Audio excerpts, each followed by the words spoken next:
I think it's beginning to turn in John McCain's favor. Over the past few weeks, people have started really thinking about who's prepared to be president, who's prepared to make those tough decisions. I think a lot of people admire Barack Obama. He's got extraordinary charisma. He's a gifted communicator.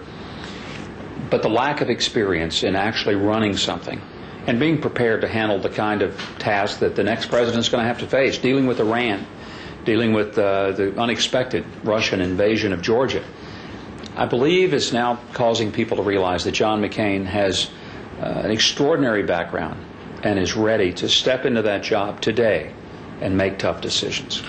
You feel that Senator McCain is more experienced than Senator Obama? He's more experienced, but I think more importantly, he's got a level of judgment, the capacity that comes not just from experience, but also from having a worldview that's honest and realistic. John McCain comes from the background of having been in a war. He understands what that means. He wants to avoid it, but he knows if you have to engage in it, you better engage in it to win it. He also has had years of experience in the legislature, in the Congress, in the Senate, dealing with various presidents. I think he understands the complexity of getting something done. It's not just about raising the idea, it's about moving that idea to the point of getting it signed and making it happen. I must remind you that we in Israel, we are not voting in the American elections.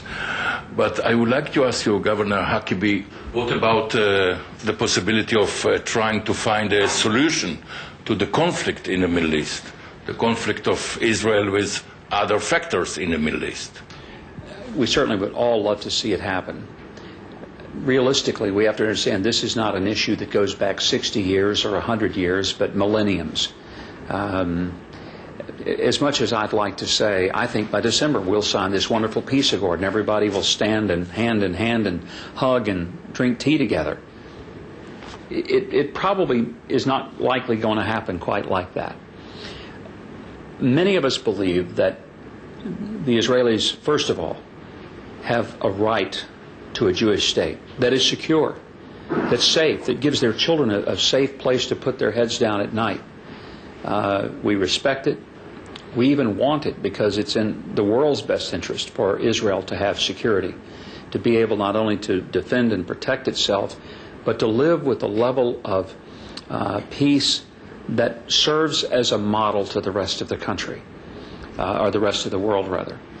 One of the reasons that I've been an advocate of an undivided Jerusalem is because the classic operative line of most discussions has been defensible borders. Well, what does that mean? A defensible border means that you actually have a border first and that it has a relatively safe and secure perimeter. If your enemies are able to bring missiles right up against that border, that's hardly defensible.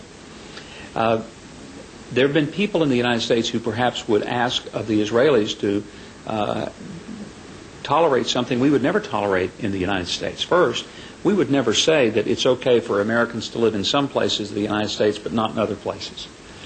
The idea that Jewish people can only live in certain parts of its own country, it's irrational. But the second thing is that you can't have two sovereign governments stacked on top of each other overseeing the same piece of real estate. There has to be a single authority of government that ultimately settles disputes. If you have two competing authorities, you have a two-headed monster. What about the idea of a Palestinian state side by side with Israel? The definition of side by side would be the key. If you're talking about a sovereign state that exists literally within inches, then I think we have to ask ourselves, how is that a secure border? If Hamas, for example, is in charge of Gaza, and they load up more rockets than have ever been loaded, and they're pointed directly at Israel and aimed and then fired at Israel, I don't expect Israel to sit back and say, that's just fine with us. Let's let them get a little closer. The United States wouldn't let someone get that close to us. I don't think we can ask our Israeli friends to allow people who have decided they want to destroy them to get closer and closer and closer and closer. Now, not all Palestinians want to destroy Israel. Let me be very clear. But we're talking not about Palestinian people, we're talking about a Palestinian government that has largely been influenced by the likes of Yasser Arafat and now Hamas in Gaza. Hardly friends, hardly people who are objective and are looking around and saying, we want peaceful coexistence, because that's not exactly what their stated intent is. Do you believe that your views are fully shared by Senator McCain? I don't know whether he has the same views as I do, but I think our views are far more closer than mine and Senator Obama's would be. I'm sure.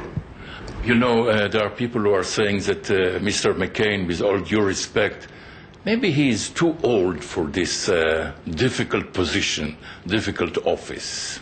Well, I think anybody who's been around him would certainly dispute that, because even though he's older than most people to run for office, he has a level of energy and vigor that outshines most people half his age. And, you know, it seems to be genetic. I mean, he's got a 96-year-old mother who I've met, and she's as sharp and spry and as energetic as most people who are 50. So I don't think that's going to be a big factor in his capacity not only to run, but his ability to lead.